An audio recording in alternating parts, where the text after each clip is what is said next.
on Board Game Blitz, a proud member of the Dice Tower Network and a podcast about all things board games that you can listen to in less time than it takes to download that new scenario to a companion app when you have bad service at the Board Game Cafe.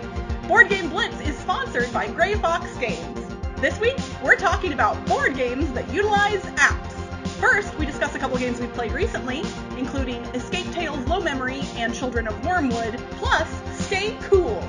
Then, we revisit a topic from episode 33, games that use a digital app as an essential piece or helpful companion to gameplay. And now, here are your hosts, Ambie and Crystal, plus special guest and patron of the show, Matt. One quick announcement before we hop into the main episode, and that is that our 5-year anniversary is next week. It has officially been 5 years since we started the podcast, which just blows my mind in ways that I cannot express. Yeah, that's a long time. So, in celebration of that fact, I think you all know, if you've been around for a while, we've done some pretty big stuff for our anniversaries in the past. This year, we are keeping it a little bit more low-key, but we are hosting an online game night for all of the Blitzketeers. It's going to be tomorrow, Friday, what is the date of Friday? 21st. May 21st. In our Discord. So if you are not in our Discord, make sure you go to the show notes of this episode and click on the link to join our Discord. Mm-hmm. And we are going to be streaming as well, so you can also hang out in the chat on Twitch with us if you want to do that instead. But if you want to participate, you're going to want to be in the Discord. We're planning on doing some fun party games, like party board games, some Jackbox games, kind of whatever everybody's feeling. Maybe some board game arena, who knows?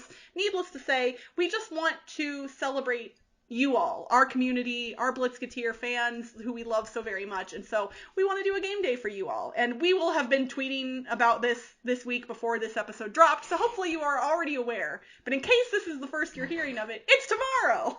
Yeah. Or today if you're listening to it on Friday. That is also true. And if you're listening on Saturday, I'm very sorry. Yeah.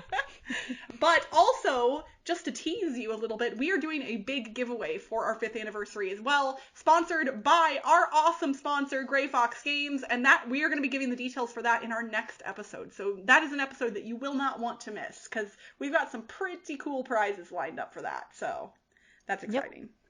Another announcement we have is that next weekend is Tabletop Live Network on May 29th through 30th, 24 hours of Twitch streaming, and we will be streaming on Saturday, May 29th at 12 p.m. Pacific.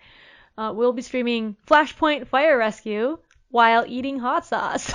Yes, I don't even remember. Did you come up with this idea? I feel like maybe. I think I came up with like a different idea, and then you came up with this idea because we were thinking of like fun ideas. And I think you might have mentioned this, or I don't know. We wanted to do something a little bit gimmicky, just to kind of like spice things up, so to speak. And so, yes, Ambie and I bought these ridiculous hot sauce sets from Amazon that like have 12 different hot sauces of increasing spiciness, and every time a specific thing happens in the game in Flashpoint Fire Rescue, we're gonna eat the next hot sauce up to a certain point. Yeah. We're probably not gonna go through all 12. I don't like spicy food, so I like spicy stuff, but I'm kind of a wuss because I haven't had a lot in a long time. So we'll see how it goes, but I'm really excited to potentially suffer for the sake of a funny Twitch stream, because it'll be fun.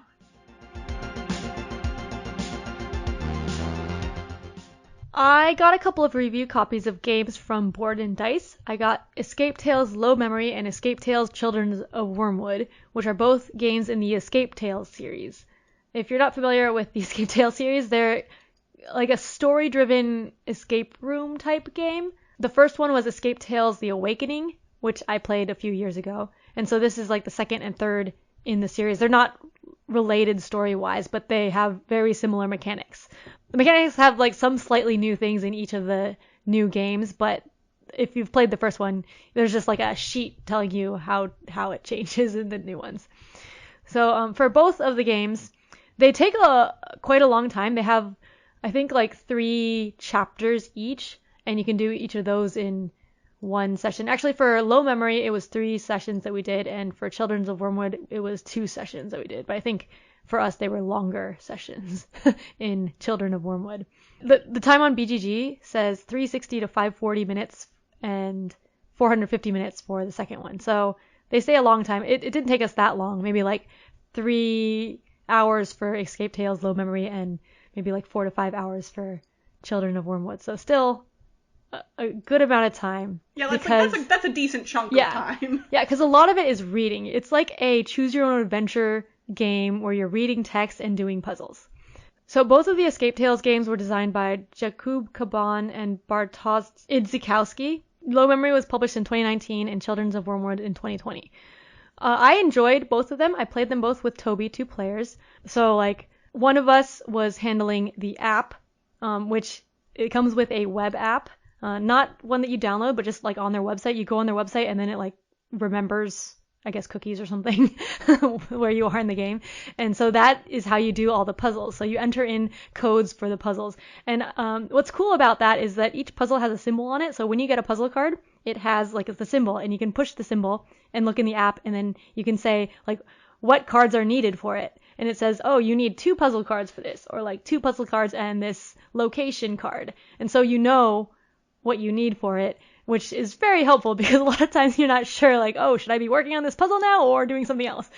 So, yeah, like, I've only played The Awakening, but that hint system is very helpful. Yes. Anytime now that I come across an escape room game that gives you the ability to just see what components are needed, I'm like, just look at that. Like, let's just know. That way I'm not sitting here going, why can't I figure this out when I'm missing, like, half of the puzzle, basically. Yes. But like outside of that part of the hint system, I think the rest of the hint system I did not like at all. For most of the puzzles, the hints either didn't make sense or like they didn't guide you, or like there are what you already know and then it just leaps to the solution and doesn't explain the solution at all. Yes. Okay, they did that in the first one too and it frustrated me to no end. Like, I was like, you did not explain this at all. Yeah.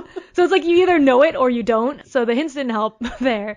And so like a lot of times we would be stuck and then we just like go to the solution. So I really like the story of both of them, and some of the puzzles I liked, but some of them were just very frustrating. And I think maybe partly because we just like jumped to the solution, maybe that's why it took less time than it says on Board Game Geek. I'm not sure. But that's like, I want to play for the enjoyment of it. So if I wasn't enjoying the puzzles, then I just, and there are still some that I don't know how the solution happened. I'm the same way, especially the more escape room games I do, the more okay I am with taking hints. That like I used to kind of avoid the hints entirely, and now I'm like, no, like I'll give it a good the old college try, and then if I can't figure the thing out, I'm just gonna get some help, and it'll make the experience more enjoyable. Yeah. So some specific things that made it a little difficult to do some puzzles is that some of them, the puzzles are more like the answer is like a circle or like a stack of things, and then the answer in the app is always a line of characters. So then it's like, oh, the order of the answer is like you do the top of the triangle and then the next 2 and then the next 2 or something. But then you're entering in it as a line, which is kind of confusing if you're more of a visual person. And then there were some puzzles. I think this happened more in Children of Wyrmwood than Low Memory, but there are some puzzles that like, oh, you have these dials and you're supposed to turn the dials or something. Or like, you know how in exit games you cut up things and then rearrange it. But in these Escape Tales games, you don't cut up anything. You're just looking at pictures on cards. So you're supposed to visualize like cutting out the things and rearranging it. But it's just like on a card and you don't cut it up. So that's pretty difficult sometimes. Yeah. Or you might want like tracing paper for something for filling in stuff. So some of the puzzles are pretty hard to do like that. So like just like the way it's done is difficult. Some of the puzzles I liked though. In Low Memory, there were puzzles that were more solo and like logic puzzles, which I like, but then Toby just sat out because he didn't want to do them. So like it's more like a solo puzzle experience for some of those, and some of the puzzles were a little tedious. But I liked the hard puzzles for some of those. It's just, if you don't know how to do them, the hint system does not help. So, yeah. But I still enjoyed it, even with the frustrating puzzles, because I really liked the story. And for both Low Memory and Children of Wyrmwood, there's a branching story. It's a dark story, not for children. So I'd say maybe like teenagers. I don't really know when kids get old enough to, for like the dark stories that are in here, because it involves like death and killing and stuff. So not for young children. And then there's lots of branching storyline too. In Children of Wyrmwood, there were a lot of different endings, and the app actually has, like, once you finish, the app tells you, oh, you can just read all of the different endings. So you can go through all of them, but there's so many I didn't read through all of them because it depends on a lot of different things. So, like, if you're like me and want to read everything, you can read all the endings. Although you might not be able to read, I mean, you can. It's harder to read everything during the game because it's a booklet with a lot of passages in it. So it's hard to remember where you went. So are there enough paths in it that you could play it multiple times and likely see different stuff in addition to the different endings? Yeah, so there were at least 10 puzzles in Children of Wyrmwood that we didn't see. Okay. I don't remember how many in low memory there were, but I think there were less in low memory that we didn't see. That might just be like we might have explored more in low memory. So yeah, like there's a time element because you have these action tokens that you're using to spend on reading the passages, and so you want to use as few of those as possible. So we kind of rushed through Children of Wyrmwood, I guess, because we had leftover action tokens at the end, so we could have done more. But yeah, you could go through multiple times. I don't know if I would want to though, because like the story is still similar. It's just like kind of branching, and it's kind of leaning towards a similar ending and similar big things. And because like the puzzle part actually wasn't as exciting as the story part because of all the frustrations, I don't want to play them again. Okay. But yeah, that was Escape Tales Low Memory and Escape Tales Children of Wyrmwood. Awesome. I have Low Memory. A friend gave it to me forever ago, and I still am going to play it at some point. I don't have Children of Wyrmwood, but I am curious about that one as well. I liked The Awakening, so. Oh, one cool thing about Children of Wyrmwood is it had a map. I don't think that's a spoiler. Yeah, that's pretty cool. Yeah. Well, I am excited to say that I am fully vaccinated, as are a few of my friends from my local board game group, which means we've started having in-person board game days again. We're not doing public meetups yet. That's a step a little bit too far for us personally, but we're hanging out at my house. And last weekend, my buddy Greg, who I've been gaming with for literally years, brought over a game that I saw at a convention a year or two ago that I wanted to play and had never gotten a chance to, and that is Stay Cool from Scorpion Mask Games. Stay Cool is designed by Julian Sentis, and it is a party game that is all about multitasking. I was immediately enamored with the concept of this, and I had seen some people playing it at a convention and just never gotten a chance to play it myself. So in Stay Cool, if you are the active player, you have to complete tasks to earn points. But the thing is, the tasks are coming to you from two different directions. So the way the game works is, depending on the number of players you have, we're going to say that you have at least a few other players around you. The person on your left is reading you really simple trivia questions that you just have to answer out loud. They are things that literally anybody would know. Like, what color does the stoplight turn when you have to stop? And then you would just say red. Like, things like that. Really simple questions. The person on your right is also asking you questions at the same time. But instead of answering verbally, you have to spell out the answers using dice that have letters on them. So they can't speak simultaneously. They have to take turns speaking, but they are going back and forth basically asking you questions, and you have to answer verbally to one person and in dice letters to the other person. And your brain glitches immediately. Like, it's so funny. And the added twist on that is there's a timer, and it's a 30-second timer that you get to flip over a number of times to total 2 minutes for each round. In round 1, somebody else is controlling that timer. They're doing everything for you. You don't have to pay any attention to it, but when the 2 minutes is up, they'll just tell you. Then, when you go around the table a second time, you have to control the timer's flipping. So it's a 30-second timer, and you have to tell the timekeeper to flip the timer before the sand runs out each time. And if you don't, your round ends early. Oh my gosh. Then, the third time around the table, you have to control the timer again, but it's hidden behind the lid of the box. So you can't see the timer. You just have to like be like, oh god, has it been 25-ish seconds? Okay, flip it. And it's so funny because at least two of us before our rounds were like, I'm not going to remember to flip that dang timer. And when we played, you just get so focused on answering the questions, and the fact that the timer is hidden visually, your brain literally forgets that it exists. Like, it's just, and so your score each round is, both of the cards that have trivia questions on them have point values that escalate. It's not 1 for 1, like it's not each question is worth a point, but as you get more questions on each card, your score will go up, and then you multiply the two numbers together. So if you get 2 points on one card and 3 points on the other, then you get 6 points for the round. It is so much fun. I cannot tell you, like, when you start gaming in person with people and they want to play a party game, this is the game that you should play with your friends at a party when you can do that safely, because this is the type of game that we never could have played remotely, like, with any real, I mean, we could have, but it would have been incredibly difficult, basically. So, I highly recommend it. I really enjoyed it. I think it's available pretty much everywhere. Like, I want to say this made it into mass market stores. But yeah, it's called Stay Cool. It's got a funny cartoon bomb on the front of the cover. Pretty noticeable. So I highly recommend it. I really loved it. I cannot wait to play it again. Yeah, that sounds really hard and also really fun. I just added it to want to play list. Nice. Yeah, no, you love real-time games, and I bet you will be really good at this too. You'll literally be spelling one word and saying the other one at the same time, where I'm literally, like, when I'm playing, I'm like, the whole time, even though the questions are so easy. Yeah, it's I'll just funny. fail at answering the questions. I mean, yeah, that's...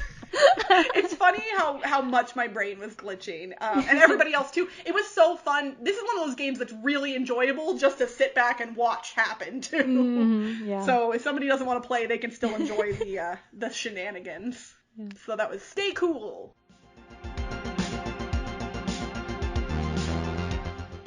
Way back in episode 33, we did a topic that we named the Digital Frontier, and we talked about apps in games. Well, episode 33 was a long time ago, and there have been a lot more games that have come out that use apps, either as an essential part of the play experience or as an added bonus part of the play experience. So we're going to bring Matt into the conversation with us now, and we're going to talk about what our thoughts are. And I want to start off the conversation by saying, around 6 years ago or so, that is when XCOM, the board game, was released. And I want to say it was one of the first big titles that involved an app that you had to use to play the board game.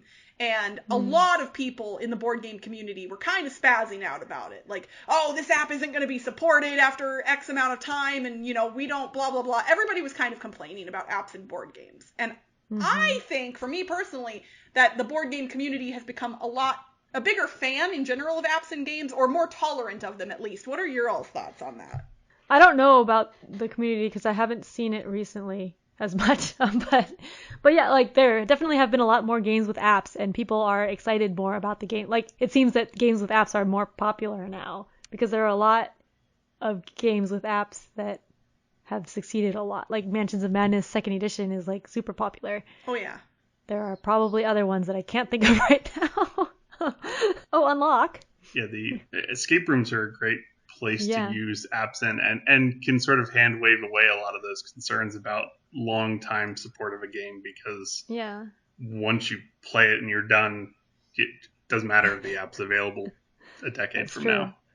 Yeah, that's true. I really like apps for escape room type games. Like, Unlock uses them very creatively, and then I guess I was talking about Escape Tales, which uses it for doing the answers, and then for Children's of Wyrmwood, it actually had, like, the ending text in the app, which is nice too. Oh, cool. Yeah, there have been quite a few games that have come out that utilize apps to great success, I would say. But there is still, even for me, I do enjoy a lot of games that use apps, but I also sometimes have that little moment of like kind of wanting to keep my analog and digital experiences separate to some degree.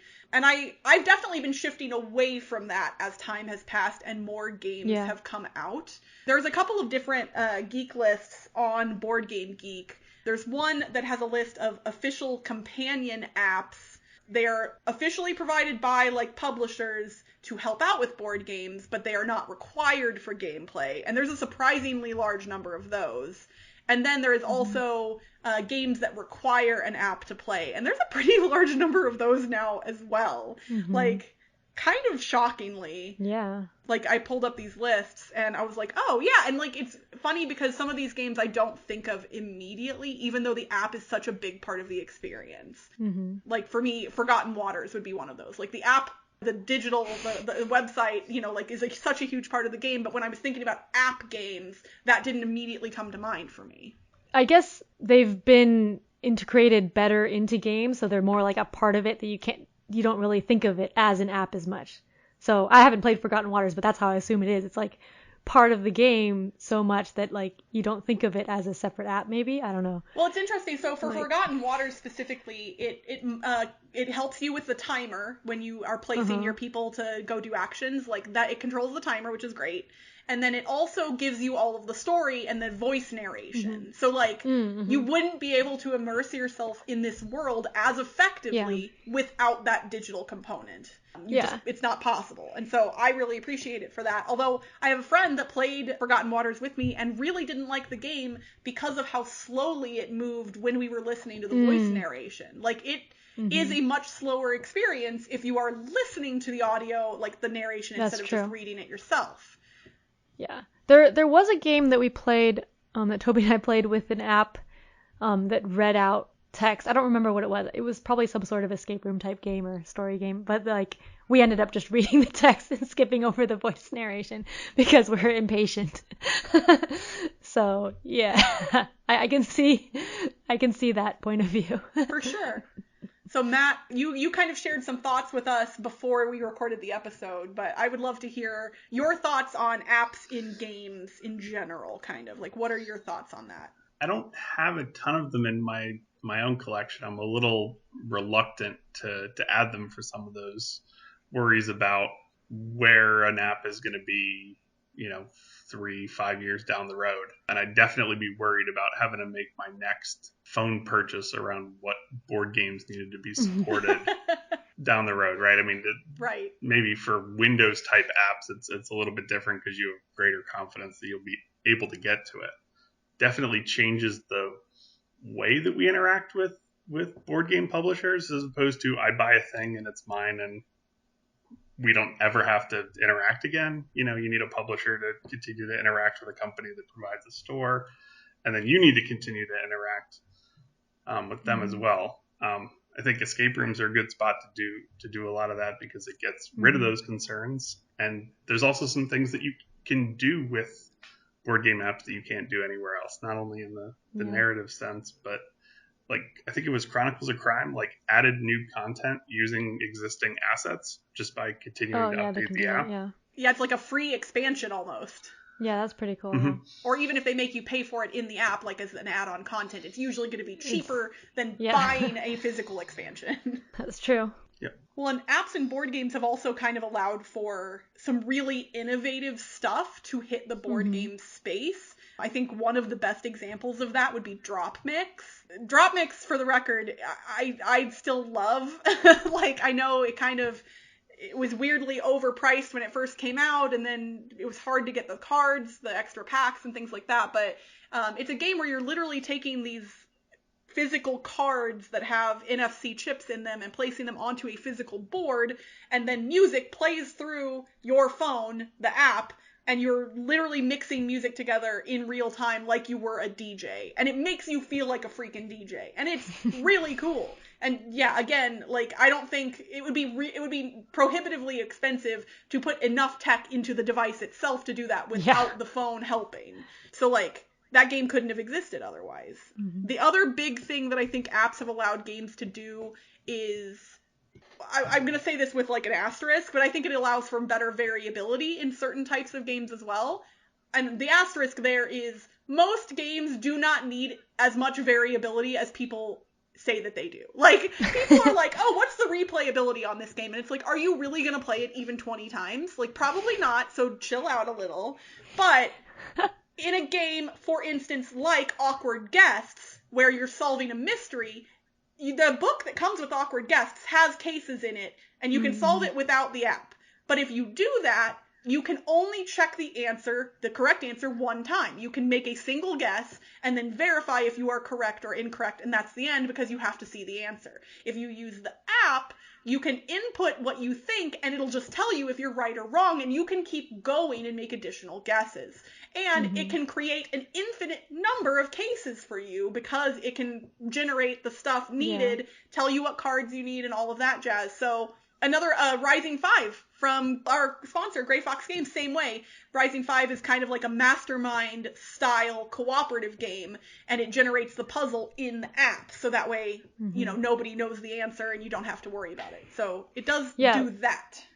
Yeah, apps are good for things where, like, you would normally need a dungeon master or someone else, like, overseeing stuff. So, like, another deduction game, Alchemists, they have an optional app. So they have a way for a player to do, like, check the deductions and stuff, but then that player has to not be playing, I think. Yeah, that player literally has to just be, like, a bookkeeper, and that does not sound like fun. I mean, some people that might be their jam, but... Or you can use the app, and then everyone can play, so that's nice. And then also, like, with Mansions of Madness and Lord of the Rings Journeys in Middle-earth, which is the one that I have, the app does all of the, like, dungeon building, so it's a cooperative dungeon crawler type game, and that's great. But one problem with the app is that if you switch devices or, like, upgrade your device and forget to save the app, then you lose your stuff. Oh, no. So if you, like, started a campaign, hypothetically, and then, like, we're a few scenarios in, then you have to restart. This may or may not have happened. You have the look on your face of, oh, I know how this goes. Well, we were only a few scenarios in, but yeah. Could have been worse, but still not the greatest. Yeah. I think that some of the most unique games in my collection involve apps to some degree. I think Mansions of Madness is definitely one of them. Another one, which is really different than Mansions of Madness as a good counterpoint, is Beasts of Balance, which is a stacking dexterity game where you have these plastic pieces that are all shaped like animals and other objects, and you stack them onto this tower, and then in the app, those animals that you put onto the tower show up on the screen, and there are cool ways to, like, combine animals. So in the physical space, you put, like, an octopus, and then you put a specific thing on top of the octopus, and then you put another animal on top of that, let's say an elephant. In the app, it will literally show you what this new animal looks like, this weird hybrid between an elephant and an octopus, and it exists in the app now. And, like, that's so cool to see the cool combinations you can make. Like, it's really neat. Really and neat. the stacking game is fun in and of itself. You could play Beasts of Balance, but just as a normal stacking dexterity game. But, like, where it really shines is the combination with the app itself. That's cool. Yeah. I'm trying to think of my favorite game actually does not have an app, but it came with a CD.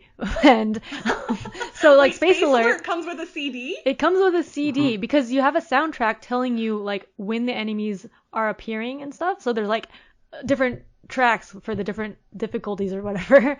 Okay. And I've actually never played it with the CD because there's a unofficial app that you can use instead to randomize what comes out when, and it, like, increase the difficulty and stuff. You randomize all that.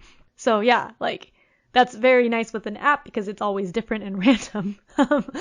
But yeah, like, I was thinking, that made me think that apps, like, or the concept of having an app or a digital assistant isn't really new because old games had VHS, like a Nightmare, right? Atmosfear. Like, that has, I haven't played it still, but that has a VHS video fun fact, playing. I just got a version of Atmosfear that has a DVD instead of a VHS, so I now own both. I have the VHS version and the DVD version of Atmosfear. But, like, if that were made today, it'd probably have an app and then have, like, different scenario. I don't know. Oh man, now you're just making me want, because there was a company that was supposed to republish Atmosfear, and because Restoration Games wanted it and couldn't get it because somebody else had acquired the license and was planning on doing it. I don't think they ever did, and I'm mad about it. No. I don't typically like horror in life. Like, I don't do horror movies or TV shows, but this game, I want more of it. I want jump scares in my board games. I don't know why, but somebody please,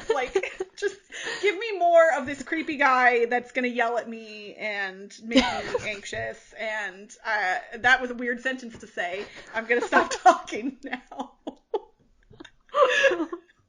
Not sure where to go from there.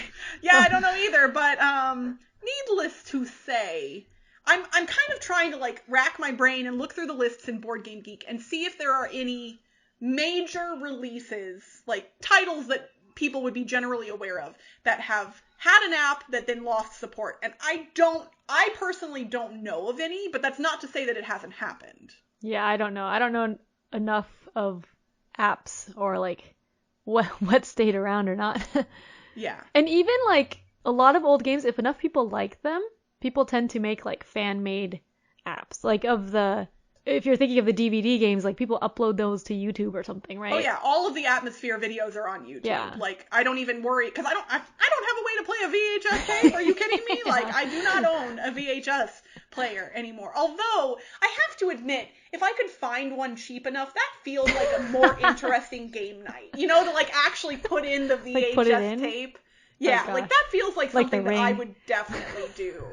But I don't think VHS players are cheap. I think that they're actually kind of expensive to get nowadays because they're so uncommon. So Matt, of the games that you've played that used apps in any way, even if they were unnecessary to gameplay, are there any in particular that you've been really fond of?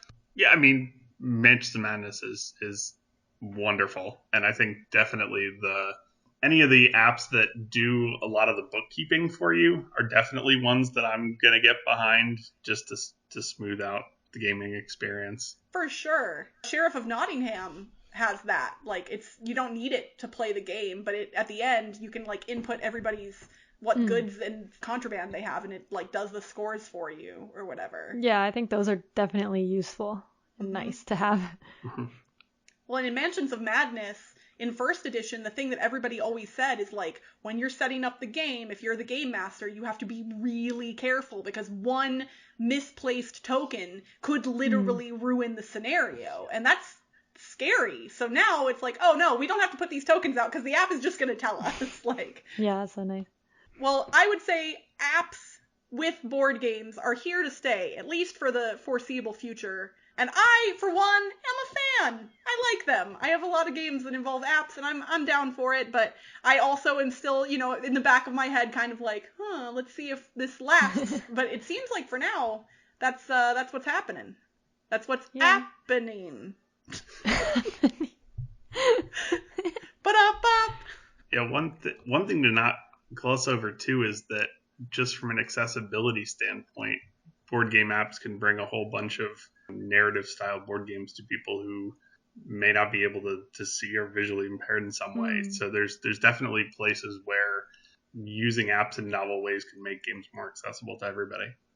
Absolutely. That's true, an excellent point. And actually, I wonder, here's a question I want to pose to two of you before we end this conversation. Do you think that the past year of a lot more people playing board games in digital spaces, do you think that will lead to better or more app-based or app-supported games because board gamers have kind of become more familiar with digital spaces in ways that they maybe weren't before? What do you think? That's an idea that just popped into my head, and I don't care what you guys answer, but... I think it could, and then also publishers have been making more digital games, so they have now the resources to make digital apps and stuff because they've been working towards that in the past year.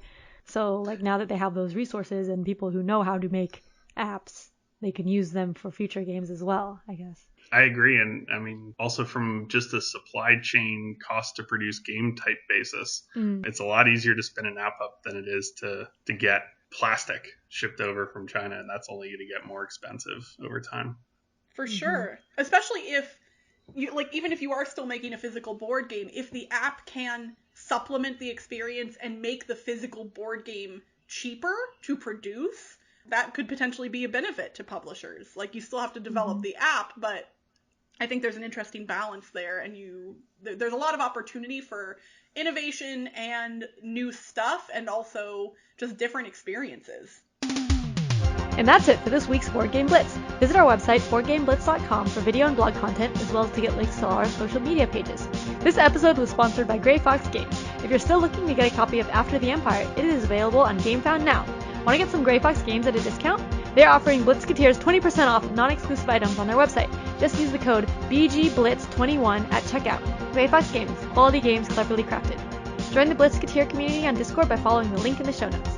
You can support the show by leaving us a rating and review on your podcast provider. And if you want behind-the-scenes access and an invite to our private Slack channel, visit patreon.com/BoardGameBlitz. Our theme song was composed by Andrew Morrow. Technical support provided by Toby Mao. Board Game Blitz is part of the Dice Tower Network. Until next time, buy it, use it, tap it, play it, score it, close it, fun, download it. Bye, everyone! Bye! Bye. Do you like getting games at a discount? Well, no. How about, okay, hold on.